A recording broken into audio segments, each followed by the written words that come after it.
Considere novamente esse ponto. É aqui. É o nosso lar. Somos nós.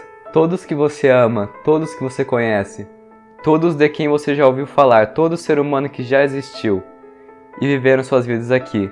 A totalidade de nossas alegrias e sofrimentos. Milhares de religiões, ideologias e doutrinas econômicas. Cada caçador e sequestrador. Cada herói e covarde. Cada criador e destruidor da civilização. Cada rei e plebeu. Cada casal apaixonado.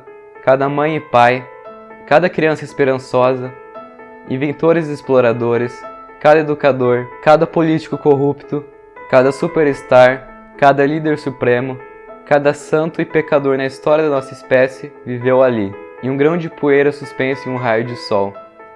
Pense nos rios de sangue derramados por todos aqueles generais e imperadores, para que, em sua glória e triunfo, eles pudessem se tornar os mestres momentâneos de uma fração desse ponto. Nossas atitudes, nossa imaginária importância, a ilusão de que temos uma posição privilegiada no universo, é desafiada por esse pálido ponto de luz. Foi dito que a astronomia é uma experiência que traz humildade e constrói o caráter. Talvez não haja melhor demonstração das tolices e vaidades humanas que essa imagem distante do nosso pequeno mundo. Ela enfatiza a nossa responsabilidade de tratarmos melhor uns aos outros e de preservar e estimar o único lugar que nós conhecemos, o pálido ponto azul. Escrito por Carl Sagan.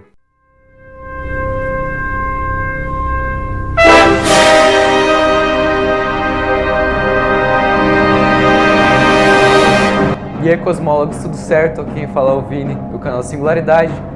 E nesse vídeo eu vou estar mostrando para vocês como a gente pode ser maior ou menor do que a gente pensa. Em outras palavras, um átomo no universo e um universo em um átomo. Eu recomendo fortemente que você veja esse vídeo com atenção, porque ele tem informações muito importantes sobre o universo e a escala atômica. Eu vou estar começando o vídeo mostrando como a gente é pequeno, depois eu vou estar mostrando como a gente é grande, então vamos lá. Para dar uma noção de onde a gente se localiza no universo, eu vou estar mostrando para vocês o endereço cósmico terrestre. Ele começa com o planeta Terra. O nosso planeta é o terceiro planeta mais próximo do Sol, e de maneira que ele não é tão quente nem tão frio, podendo suportar assim a vida. Nós vivemos num sistema solar, no qual uma estrela anã amarela puxa gravitacionalmente objetos menores como planetas, luas e cometas. Essa estrela anã amarela a gente chama de Sol. Para quem não sabe, o Sol é uma estrela também. Em outro vídeo eu vou estar explicando mais detalhadamente como funciona esse abraço gravitacional que o Sol faz sobre os outros corpos astronômicos. Ou seja, um vídeo sobre gravidade, mas isso é no próximo vídeo. O sistema solar possui 8 planetas, 157 luas, também chamadas de satélites naturais. A nossa lua é um satélite natural. E 70 mil corpos astronômicos depois do planeta gasoso chamado Netuno. Todo o sistema solar é protegido por uma nuvem de cometas chamada nuvem de Oort. Ela é o limite gravitacional da nossa estrela. Ou seja, depois da nuvem de Oort, que são vários cometas, o Sol não consegue puxar e nem atrair nenhum objeto. Enfim, esse é o nosso sistema solar, que é a nossa segunda linha do endereço cósmico. Mas a questão é, aonde está nosso sistema solar? O nosso sistema solar está numa galáxia, em espiral chamada Via Láctea. Uma galáxia é um conjunto de sistemas solares. No caso, a nossa galáxia, existem 400 bilhões de estrelas. E a maioria dessas estrelas tem planetas. Pode parecer meio absurdo 400 bilhões, porque provavelmente você nunca viu algo assim no céu noturno. Isso acontece porque todas as estrelas que você já viu no céu noturno na sua vida estão confinadas nessa pequena fração da nossa galáxia Via Láctea. Nós não conseguimos ver todas as 400 bilhões de estrelas devido a nebulosas e poeira cósmica, que vai ser assunto para outro vídeo. Você deve estar se perguntando aonde a gente está na Via Láctea. Nós estamos nesse braço da Via Láctea. Você deve estar pensando que a gente não é nada especial na Via Láctea, e realmente a gente não é nada especial. Então nós estamos na galáxia Via Láctea, no sistema solar e no planeta Terra. Você está se perguntando agora, existe algo maior do que galáxias? E a resposta é sim. Nós estamos num aglomerado chamado Grupo Local. Nele existem 54 galáxias, algumas galáxias são pequenas e outras são até maiores do que a própria Via Láctea. A maior galáxia do Grupo Local é a galáxia de Andrômeda. ela está a 2,5 milhões de anos-luz de distância da Via Láctea. Mas o que significa um ano-luz? A luz é composta de fótons. O fóton é a partícula que viaja mais rápido em todo o universo. Ela consegue chegar a 300 mil quilômetros por segundo no vácuo. Para você ter uma ideia dessa velocidade, quando você pisca, a luz consegue dar 7 voltas e meia em torno da Terra. Em 1 segundo, a luz consegue chegar até a Lua. Em 8 minutos, ela consegue chegar até o Sol. É realmente uma velocidade muito assustadora. O ano-luz é uma medida de distância. Então, se alguém falar que vai demorar 3 anos-luz para fazer algum trabalho da escola, tá errado, porque ano-luz é medida de distância e não de tempo. O ano-luz equivale a 9,5 trilhões de quilômetros. Mas como a gente chegou nesse número? Nós calculamos a distância que a luz percorreria em um ano. Ou seja, a distância que você percorreria na velocidade da luz durante um ano.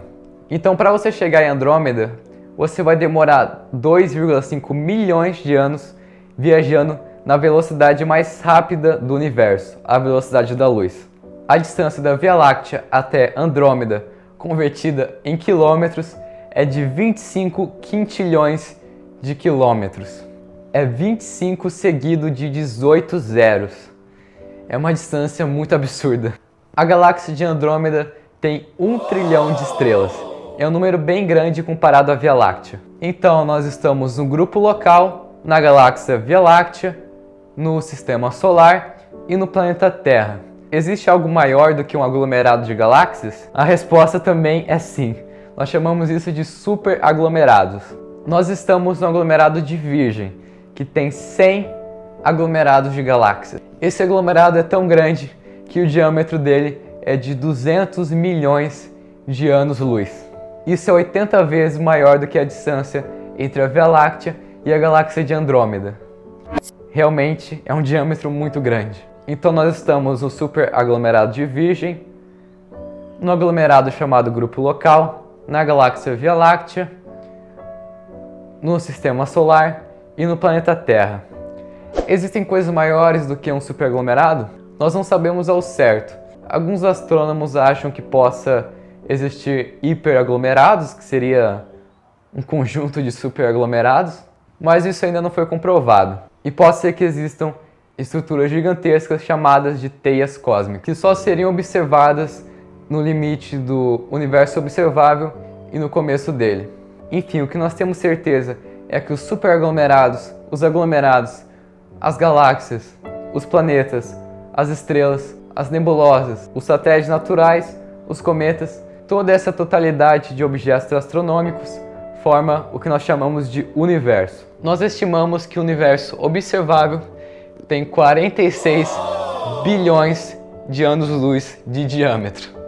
Em outras palavras, o universo tem 437 sextilhões de quilômetros de diâmetro. Eu tenho quase certeza que você nem sabia que existia essa medida. Então nós estamos no universo observável, no superaglomerado de Virgem, no aglomerado chamado Grupo Local, na galáxia Via Láctea, no Sistema Solar e no planeta Terra. E a questão é, por que eu chamei o universo de universo observável? Nós acreditamos que existam 6 vezes mais matéria do que a gente consegue detectar. Essa matéria a gente chama de matéria escura. É sem dúvida um dos maiores mistérios dos astrofísicos na atualidade. Sem esse número de matéria escura nos cálculos, era para as estrelas estarem indo a uma velocidade muito inferior do que elas realmente estão. Então todo esse universo que eu expliquei para você agora, provavelmente só representa 1/6 do universo total. Nós não sabemos nada da matéria escura. Possa ser que seja uma matéria que não emita luz, possa ser que seja matéria de outra dimensão, quem sabe. Nós não sabemos nada sobre ela. O próximo astrofísico que descobrir esse mistério provavelmente vai ganhar um prêmio Nobel. E também, segundo os cálculos, era para o universo estar diminuindo de tamanho. O que acontece na realidade é que o universo está se expandindo e acelerando na expansão. É meio estranho pensar o universo se expandindo porque, sei lá, né, o universo deve ser infinito, mas eu vou estar mostrando para vocês uma analogia com uma bexiga. Como você pode ver, o universo está se expandindo. As galáxias estão se afastando mutualmente. É isso que nós chamamos de expansão do universo. Para explicar essa expansão sem sentido, deve existir uma energia a mais no universo que a gente não reconhece. Nós chamamos ela de energia escura. Sem essa energia no cálculo, o Big Bang e a expansão do universo não fazem o mínimo sentido. Mas como a gente sabe que o universo realmente está se expandindo? É bem simples. Todas as galáxias que a gente observa estão se afastando da nossa galáxia. Não faria sentido todas as galáxias ao mesmo tempo estarem se afastando de nós. Só faria sentido se o universo inteiro estivesse se expandindo. Então, se você pegar a matéria e a energia escura e comparar com a nossa matéria que a gente conhece e consegue observar, a gente chega nesse gráfico, que é bem assustador. Toda a matéria do nosso universo só representa 4% da matéria total. Ou seja, todas as galáxias, planetas, cometas, satélites naturais, estrelas, tudo é só 4% do universo. E a questão é, existem mais universos? A resposta é talvez. Existem várias teorias da existência de vários universos, mas até agora a gente não conseguiu comprovar nenhuma. Mas isso não significa que múltiplos universos não sejam possíveis. A falta de evidências não é evidência de falta de evidências. Agora você deve estar se perguntando, o que eu sou nesse universo? Eu sou uma mísera gota de água num oceano enorme? Eu sou um grão de areia numa praia? E a resposta é nem isso, cara. Provavelmente na questão da água você deve ser uma molécula de H2O. Em questão de grãos de areia, existem mais estrelas no universo do que grãos de areia em todas as praias. Então nem isso você é. Mas não pense somente dessa forma. Você pode ser pequeno, mas a vida, como a gente conhece no universo, parece ser bem rara. Foi uma tremenda sorte a posição do nosso planeta. Se ele fosse um pouco mais próximo ao Sol, a água evaporaria, e se ele fosse muito distante, a água viraria sólida.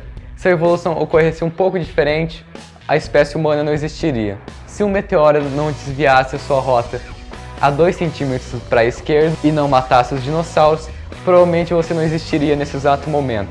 Entre os milhares de espermatozoides que fecundariam o óvulo da sua mãe, você foi o único a chegar no óvulo, você ganhou a corrida. Enfim, se nós temos a capacidade de percebermos que nós somos insignificantes para o universo, nós somos significantes.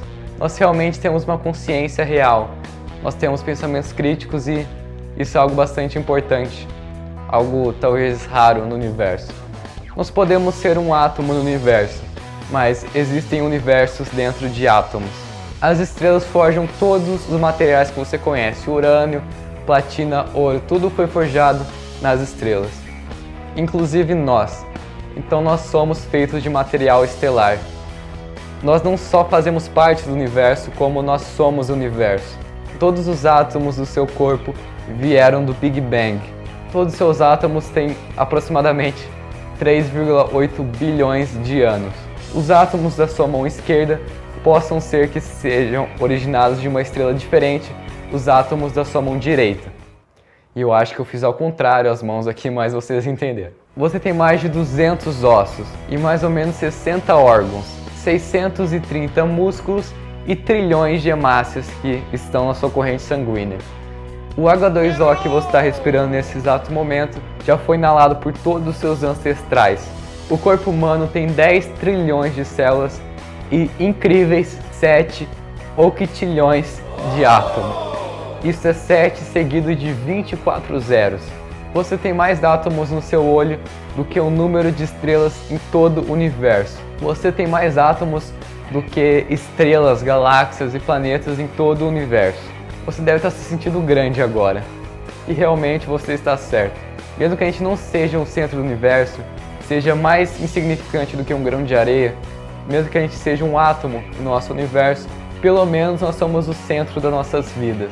Se nossa vida fosse o sistema solar, nós seríamos a estrela Sol. Se nossa vida fosse as luas de Saturno, nós seríamos Saturno. Você é o único responsável pelo seu futuro. Você tem o seu livre-arbítrio para fazer o que você quiser. Lembre-se, você é um universo dentro de um átomo. E é isso, galera. Espero que tenham gostado do vídeo e entendido a mensagem. Se você gostou do vídeo, deixe o seu like, compartilhe esse vídeo com seus amigos, comente nos comentários caso você tenha alguma sugestão. Eu queria agradecer ao João Carlos por sempre estar ajudando no Facebook e nos roteiros aqui do canal. Se inscreva no canal para não perder um vídeo como esse. E é isso, galera, até o próximo vídeo e falou!